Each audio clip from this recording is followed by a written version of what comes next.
para fazer todos verem. Efésios 3, 9. 19. O evangelismo visual. Os profetas hebreus se destacavam pelo uso de auxílios visuais. Figuravam entre os maiores mestres de todos os tempos. Alguns dos métodos que usavam podem parecer um tanto dramáticos, mas o Senhor, que lhes deu suas mensagens, também os instruiu sobre a maneira como deviam tornar eficientes essas mensagens. Por exemplo, quando Jeremias foi chamado para reprovar a nação por sua desobediência e idolatria, primeiramente foi enviado à casa do oleiro para contemplar seu trabalho na roda. O profeta viu o barro ser moldado por dedos hábeis, e enquanto observava, o vaso foi tomando forma. Repentinamente, a roda parou. Seria um pedaço de pedra inflexível que tinha de ser extraído? Qualquer que tenha sido a causa, lemos que o vaso se estragou nas suas mãos. Jeremias 18:4. Mas Jeremias continuou olhando. Viu o oleiro tomar o barro e, depois de amassá-lo, colocá-lo mais uma vez na roda. A história conclui com a simples declaração: tornou a fazer dele outro vaso. O profeta então tomou a botija de louça e, reunindo os anciãos do povo, transmitiu a lição e apelou para que eles abandonassem seus pecados. Israel era o barro nas bondosas mãos do oleiro. Ele estava moldando o povo para seu serviço, mas o pecado e a obstinação de Israel haviam estragado seu trabalho. Eles deviam abandonar o pecado, ou Deus os abandonaria. Deviam se entregar para ser moldados pelas suas amoráveis mãos. Se resistissem às súplicas de sua graça, seriam rejeitados como uma nação. Tendo transmitido a mensagem cheia do Espírito, e todos eles, despedaçou a botija, dizendo: Tendo transmitido a mensagem cheia do Espírito a todos eles, despedaçou a botija, dizendo: Deste modo quebrarei este vaso. Deste modo quebrarei este povo e esta cidade, como se quebra o vaso do oleiro, que não pode mais ser restaurada. Jeremias 19:11. Essa era uma técnica dramática, mas bem conhecida por grandes mestres hebreus. A comissão de Abacuque. Poucas décadas antes do ministério profético de Jeremias, o profeta Abacuque foi chamado por Deus para dar a mensagem. Havendo recebido a revelação, ele devia seguir a palavra do Senhor. Escreva a visão, torne-a bem legível sobre tábuas, para que possa ser lida até por quem passa correndo. Abacuque 2:2. Abacuque vivenciou um momento trágico da história em um tempo de grande crise internacional. Contemplou o declínio do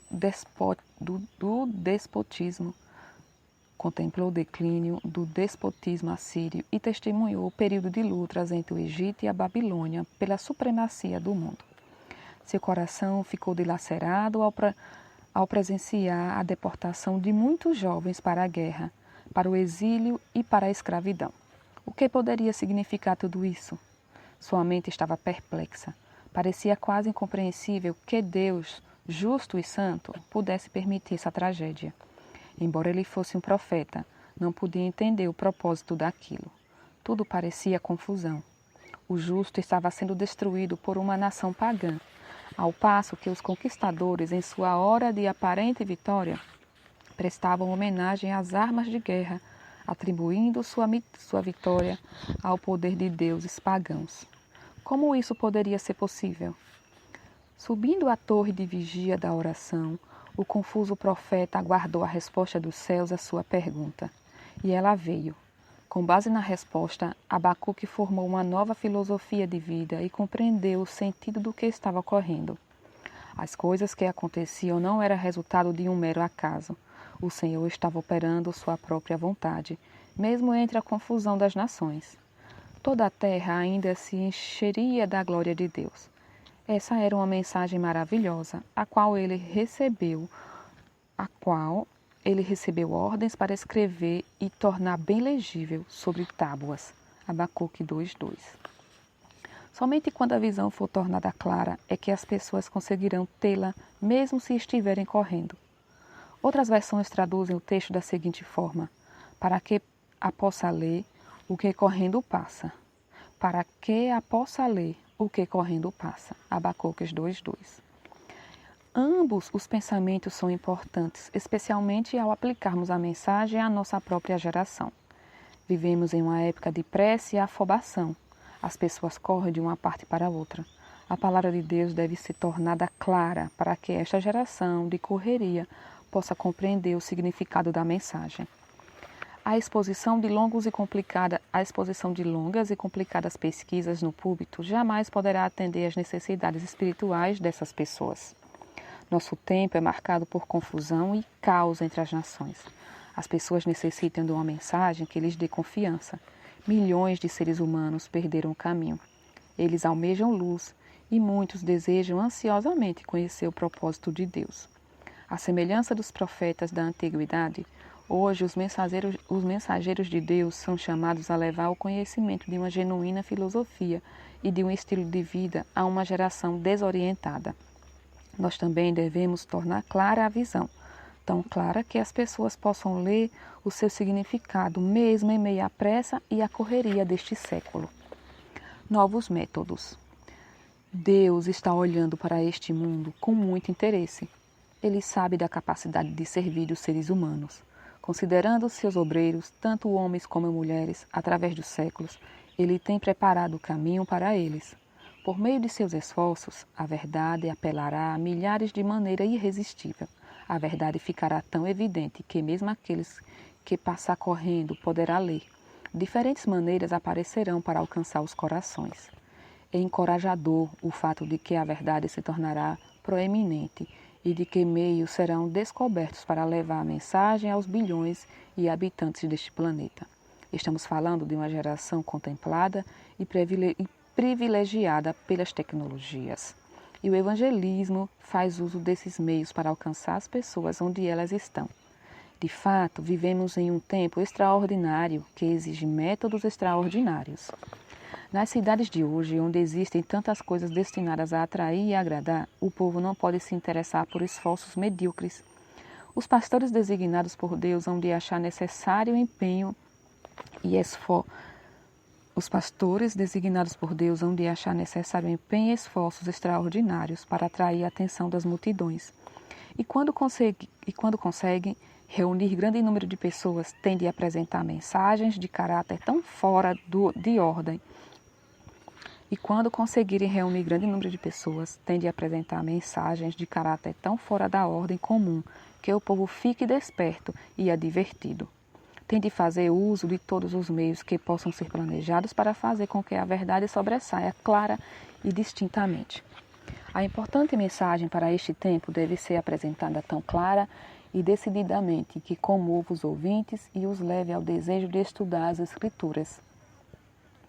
Público atento. Na Europa, durante a Idade Média e durante o despertamento profético do século XIX na América, houve um avanço de técnicas de ensino. Mapas e ilustrações de várias espécies eram usados pelos mestres da verdade profética. Nos últimos anos, tem havido grande avanço nas técnicas para o esclarecimento das verdades do Evangelho e das profecias bíblicas. Nesta era tecnológica, o evangelista deve fazer uso de todos os meios possíveis. Quais são alguns desses meios? Como podemos prender a atenção das multidões? Mediante o emprego de cartazes, símbolos e ilustrações de várias espécies. O pastor pode fazer a verdade destacar-se clara e distintamente. Isso é um auxílio e está em harmonia com a palavra de Deus. O uso de quadros é muitíssimo eficaz para explicar as profecias referentes ao passado, ao presente e ao futuro. Manifestem os que trabalham para Deus tato e talento e criem recursos com que comunicar a iluminação aos que estão perto e aos que estão longe. Perdeu-se o tempo, oportunidades áureas não foram aproveitadas porque faltou aos homens visão clara e espiritual, e não foram suficientemente sábios para planejar e criar meios e maneiras de ocupar o campo com antecipação, antes que dele se apossasse o inimigo. Planejar e elaborar meios para tornar a mensagem viva exige habilidade e originalidade. Porém, embora sendo inventivos, Devemos evitar qualquer tendência que ultrapasse os limites da conveniência e do bom senso. Nesse contexto, tudo aquilo que causa ruído e que nada edifica deve ser evitado na sagrada obra de Deus. Nesse contexto, tudo aquilo que causa ruído e que nada edifica deve ser evitado na sagrada obra de Deus. Os tempos mudam e com eles as tecnologias. Alguns dos métodos usados nesta obra serão diferentes do que foram usados na mesma no passado.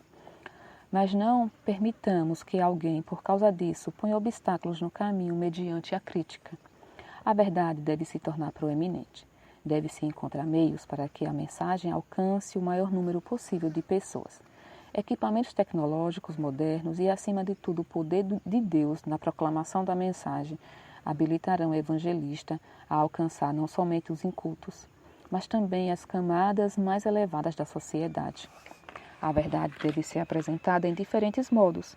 Alguns, nas mais altas esferas da vida, irão aprendê-la quando for apresentada em figuras e parábolas. Em seu ministério, no primeiro século, Cristo fez uso dos recursos didáticos disponíveis.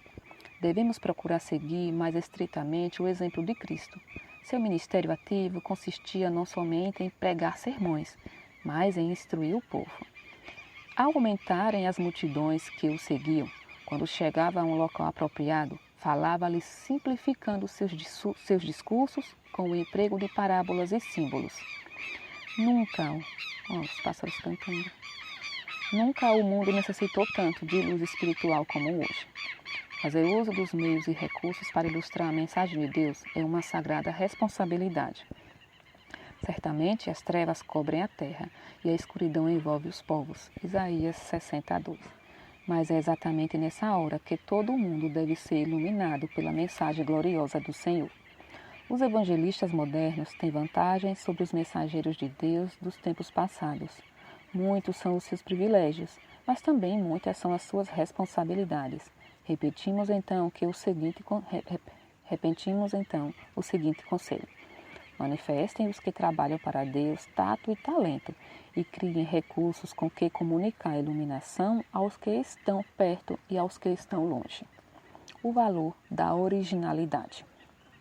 Há muitos anos, um preeminente evangelista chamado William Simpson se atentou à questão de idealizar meios para tornar as mensagens proféticas de Daniel e Apocalipse mais claras. Sem dúvida, ele estava à frente de seu tempo e não é de admirar que tenha recebido muitas críticas. Mas no momento em que mais necessitava, recebeu encorajamento por meio de cartas. Alguns trechos dessas cartas. Dedicastes muito estudo ao assunto de como tornar interessante a verdade e os quadros que fizestes estão em perfeita conformidade com o trabalho que precisa ser feito. Esses quadros são, para as pessoas, lições objetivas. Pusestes vigor de pensamento na obra de produzir essas notáveis ilustrações, e elas exercem efeito notável ao serem apresentadas ao público em reivindicação da verdade. Usa-as o Senhor para impressionar as mentes. Fui instruída clara e nitidamente quanto a deverem usar-se quadros na apresentação da verdade. E essas ilustrações devem tornar-se ainda mais impressivas por meio das palavras que mostram a importância da obediência. Ele fala com a simplicidade de uma criança, nunca introduz nenhuma levianidade em seu sermão, prega diretamente da palavra, fazendo com que ela fale a todas as classes. Por meio de mecanismos engenhosos, mantém assim a atenção do auditório enquanto lhes prega a verdade. Por meio dessas conferências, centenas de pessoas serão orientadas para a melhor compreensão da Bíblia do que a que já possuíam, e acreditamos que haverá muitas conversões. O que eram esses mecanismos engenhosos? Eram representações vivas feitas de papel machê, talvez um tanto inconvenientes, porém maravilhosamente eficazes. Deram clareza à exposição das profecias e poder ao apelo. Por intermédio desses meios gráficos, milhares de pessoas foram advertidas e conquistadas para Cristo. Tecnologia atual. Grandes mudanças ocorreram no mundo desde que o evangelista Simpson fez seu trabalho. Nossa geração pensa de forma diferente da maneira como as pessoas pensavam séculos atrás. São muitas coisas que contribuem para essa mudança de pensamento. As tecnologias modernas têm desempenhado um papel importante na transmissão da última mensagem de Deus ao mundo. A indústria do filme, por exemplo, é muito influente em fazer com que todo o mundo aprecie suas produções cinematográficas. Não admira que sejamos admoestados a estudar com bom senso e coerência os meios de tornar claras as mensagens. Não há dúvidas de que há diversas oportunidades singulares para o evangelista ilustrar sua mensagem. Há grande interesse sobre o uso de recursos tecnológicos nas campanhas evangelísticas. A linguagem tecnológica é universal. Devemos lembrar que esse é o motivo de o próprio Deus ter escolhido representações simbólicas para transmitir sua verdade durante séculos. Entretanto, nenhum recurso tecnológico substitui o poder do Espírito Santo na transmissão da mensagem. Cada geração no cenário da história apresenta critérios e mudanças. Coisas que foram eficazes e aceitáveis décadas atrás, hoje não são mais. Por isso, ao transmitir a mensagem do Evangelho, é importante se adequar aos recursos da presente geração, sem quebrar princípios espirituais, evidentemente. Nossa geração lida com um parâmetro de educação mais elevado do que as gerações passadas. Isso não somente é uma realidade no campo acadêmico, mas também no campo do conhecimento geral. Torna-se necessário que, enquanto melhoramos nossa técnica, sejamos mais cuidadosos com nossas referências históricas e científicas. Os auxílios proporcionados pelo equipamento apropriado podem ajudar o evangelista a tornar vivas as grandes profecias simbólicas, mas, ao reforçar seu apelo, ele deve estar certo de que suas mensagens são apoiadas por fatos e não por meras fantasias.